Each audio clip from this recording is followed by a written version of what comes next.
In the previous video, we walked through one scenario for deploying PowerFlex Manager.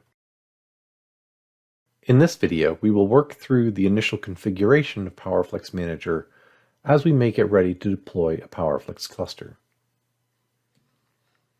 The first configuration task is changing the default admin password. After entering the default password, you will be required to choose a new strong password.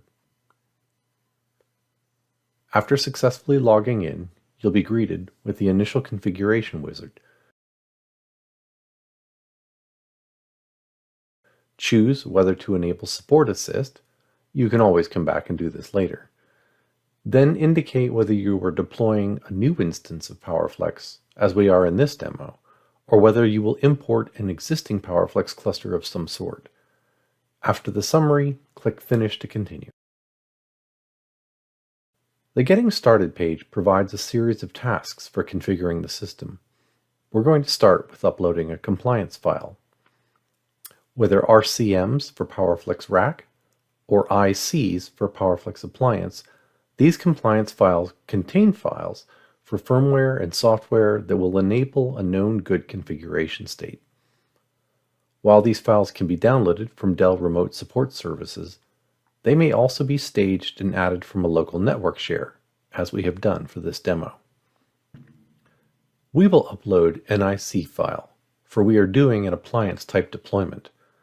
When adding a new compliance file to the system, choose whether to make it the new default version for compliance checking. It takes a while to download and unpack the compliance file. In the meantime, we can add a compatibility file. Compatibility files are used for checking upgrade paths from the current state to the next desired compliance file. We'll speed through the download and synchronization process. As software-defined infrastructure, perhaps the most important thing that we configure is the networking. We need to configure the management network VLAN, the data networks, the networks for hardware management, and hypervisor management. And we'll go ahead and configure both management and data networks for file services. Now that we have all our networks defined, let's add credentials. We need to provide the resource credentials for the nodes and switches we want to discover and add.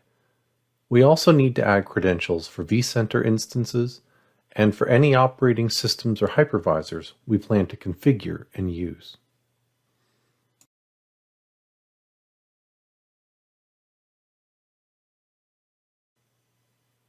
Now that we have the credentials saved in the system, let's go discover our switches and add them to our resources. We provide the IP range where PowerFlex Manager should look for the switches and tell it to use the credentials we just added. After a minute, the switches will appear in our resources list.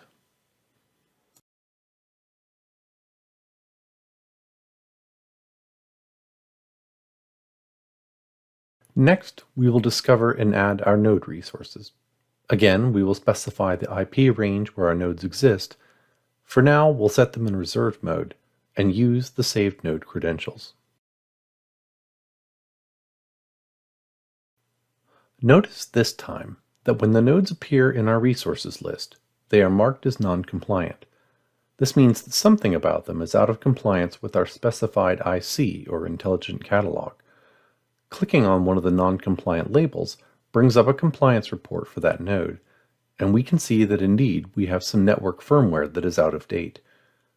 Before we go any further, let's select all of the nodes and tell PowerFlex Manager to update the resources with the correct firmware. Updating the firmware on the nodes takes quite a long time, so once again, let's speed things up to get through it.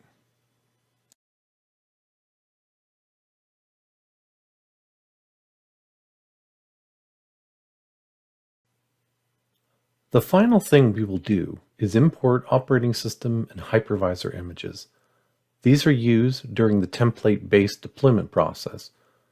ICs don't always include the PowerFlex embedded Linux OS, but we will import that along with an ESXi image. We now have all the pieces we need to configure a template and use it to deploy a PowerFlex storage cluster and compute clusters. We will do that in the next video.